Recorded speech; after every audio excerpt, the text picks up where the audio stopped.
जब याद आपकी आती है शब्द निशब्द हो जाते हैं। रुधा कंठ न कुछ कह पाता है, नैनों से अश्रु बहते जाते हैं। एक टीस हृदय में उठती है, बेरंग सा सब हो जाता है। कब प्रत्यक्ष आपको देख पाएंगे, मन बस यही दोहराता है, मन बस यही दोहराता है। बोलिए श्री सतगुरुदेव भगवान की जय, सच्चे दरबार की जय, आशु पिता भगवान की जय। गुरु प्यारे साधकों, आज मैं आप सबके लिए एक नहीं बल्कि दो अनुभव लेकर आई हूँ। तो मेरी आप सभी से प्रार्थना है, कृपया इन अनुभवों को पूरा जरूर सुनिएगा और इनसे जो हमें प्रेरणा मिलती है उससे अपने जीवन को एक सही दिशा जरूर दीजिएगा। तो पहला जो अनुभव है वो है साध्वी विनय प्रदा भारती जी का, जिसका शीर्षक है हृदय की धड़कन भी दे रही संदेश।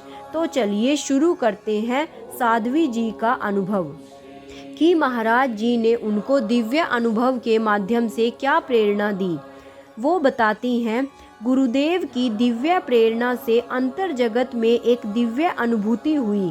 मैंने देखा कि एक बहुत बड़ा फील्ड है जहाँ बहुत सारी गुरु बहनें एकत्रित हैं। सभी अपने अपने सेवा क्षेत्र में जुटे हुए थे।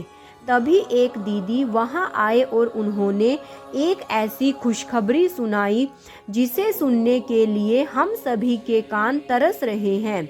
उन्होंने कहा, गुरु महाराज जी समाधि से लौट आए हैं, चलो हम सभी उनके दर्शन के लिए चलते हैं।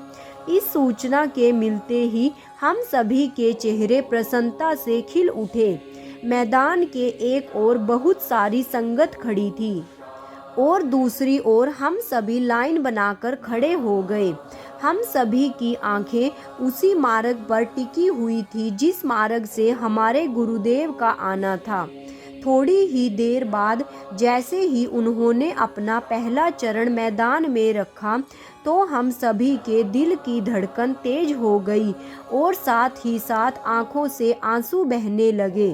गुरुदेव ने पीले रंग के वस्त्र पहने हुए थे और उनका मुख संगत की ओर था।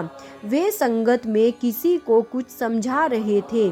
हम सभी इसी आशा में थे कि गुरुदेव अब हमारी ओर मुड़ेंगे, अब हमारी तरफ देखेंगे। लेकिन बहुत समय बीत जाने के बाद भी जब उन्होंने हमारी ओर नहीं देखा तो हमारा मन हताशा और निराशा से घिर गया। सभी के मन में रह रहकर एक ही बात आ रही थी, इतने लंबे समय के बाद भी हमें उनका संग प्राप्त नहीं हो पा रहा है। अभी मन के भीतर ये भाव उठे ही थे कि गुरुदेव ने अपना मुख हमारी ओर किया और फिर मस्त अंदाज में चलते हुए हमारे पास आ गए। गुरु बहनों में मैं सबसे आगे खड़ी थी।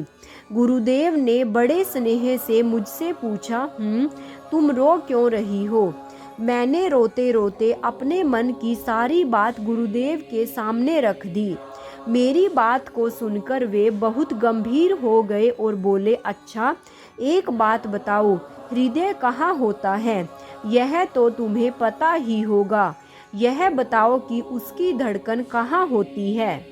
मेरे कहने से पूर्व ही मेरे परमपिता मेरे सतगुरु ने मेरी कलाई की नब्ज को पकड़ते हुए कहा, यहाँ उसकी धड़कन सुनाई देती है ना? अब मुझे बहुत ही जोर जोर से धक धक की आवाज़ सुनाई देने लगी।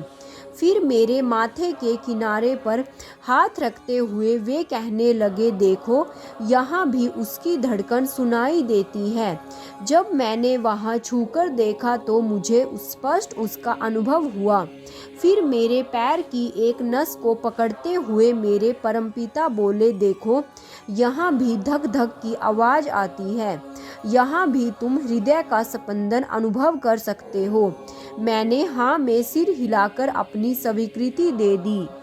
इसके बाद गुरुदेव ने मेरी ओर देखते हुए बड़ी सारगर्भित बात कही, मानव शरीर में हृदय एक जगह पर स्थित होता है, लेकिन उसकी धड़कन शरीर के प्रत्येक अंग प्रत्यंग में महसूस होती है। ठीक इसी तरह चाहे हम कहीं भी रहें, लेकिन तुम हमें हर जगह महसूस कर सकते हो। सच्ची भावना से याद करोगे तो मुझे सदैव अपने पास ही पाओगे। जय महाराज जी की। अब शुरू करते हैं अगला अनुभव, जिसका शीर्षक है इस धरती के लिए लाभकारी तप साधना। मुझे साधना में एक प्रकाश पुंज दिखाई दिया। उसके भीतर खुद गुरुदेव प्रकट हो गए। उन्होंने लाल रंग के वस्त्र पहने हुए थे और हाथ में आरती का एक थाल पकड़ा हुआ था। हैरान कर देने वाली बात यह थी कि उस थाली में पूजन की अन्य कोई सामग्री नहीं थी, केवल एक ज्योति प्रज्वलित थी। गुरुदेव ने धरती की ओर देखा और फिर उस धरती की थाली को 3-4 बार, आरती की थाली को 3-4 बार उसी दिशा में घुमाया। अगले ही क्षण उस एक ज्योति में से अनेक ज्योतियां प्रकट हो गई और वे सभी धरती की ओर बढ़ गई। उधर धरती पर कुछ साधक ध्यान साधना में लीन थे। वे ज्योतियां उन साधनस्थ साधकों के मस्तक में समा गई। तदोपरांत उनके तेज पुंज को अपने संग मिलाकर अब वह एक प्रचंड अग्नि के रूप में प्रकट हो गई। वह प्रचंड दिव्य अग्नि जहाँ से गुजरती वहाँ की शुष्क धरा और सूखे खेत खलियान एकदम हरे भरे हो जाते। फिर उसी ज्योति में से गुरुदेव प्रकट हुए और उन्होंने अपनी उंगली से एक दिशा की ओर इशारा किया। वह प्रचंड पुंज गुरुदेव द्वारा इंगित दिशा की ओर बढ़ने लगा। कुछ देर के बाद गुरुदेव वहां से अदृश्य हो गए, लेकिन वह अग्निपुंज अभी भी धरती लोक पर घूम रहा था। वह जिस भी दीवार से टकराता वहां गुरुदेव का एक स्वरूप निर्मित हो जाता। इस तरह हर दिशा में गुरुदेव के स्वरूप बनते चले गए, यानी अब चारों ओर उन्हीं के दिव्य स्वरूप दिखाई दे रहे थे। एक दिव्य प्रेरणा, स्वयं गुरुदेव और उनके ब्रह्म ज्ञानी साधकों का तप पुंज इस धरती के लिए लाभकारी होगा। सरदारी लाल, जालंधर, पंजाब। गुरु भाइयों और बहनों, अगर आप लोगों को भी कोई ऐसी दिव्य अनुभूति होती है तो उसे दिव्य ज्योति जागृति संस्थान के हेल्पलाइन नंबर 0987031437 पर जरूर शेयर करें।